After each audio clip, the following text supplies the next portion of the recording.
continue here in the book of James, and we're in the first chapter, and we're going to go through verse 5 and 8. It reads like this. If you need wisdom, ask our generous God, parenthetically, for wisdom. Okay? And he will give it to you. He will not rebuke you for asking. But when you ask him, be sure that your faith is in God alone. Do not waver, for a person with divided loyalty is as unsettled as a wave of the sea that is blown and tossed by the wind. Such people should not expect to receive anything from the Lord. Their loyalty is divided between God and the world, and they are unstable in everything they do. Believe in God and God alone. Here James, again, we refer to him as being the proverb writer of the New Testament. Perhaps you can think of him in such a way.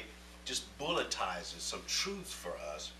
And here the thing is that people need wisdom. Now, wisdom is just not raw knowledge, but wisdom, as some would say, is the ability to use the knowledge.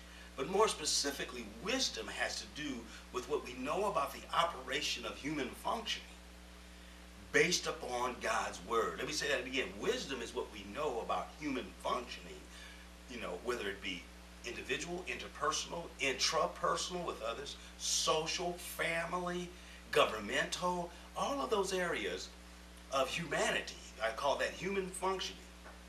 And wisdom has to do with human functioning's relationship to God's word. That's really what he's talking about when he is addressing this issue of his wisdom. But you have to desire it from God alone. If you're looking to astrology, if you're looking to some kind of clairvoyance, if you're looking to tarot cards, palm readings, he realizes that all of these things have been in the life of pagans. And it's pretty amazing today that because there's a lack of instruction, a lack of covering everything, the whole counsel of God, that people who are believers are suffering in all of these areas.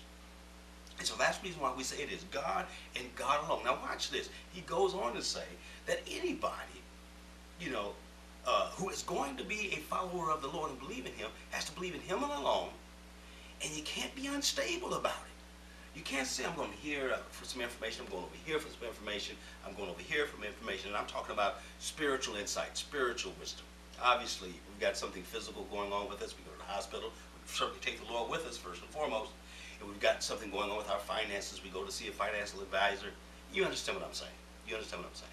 But what he's talking about is when it comes to those things that are foundational to all human functioning, it must be God and God alone for you and God alone for me. Believing in God.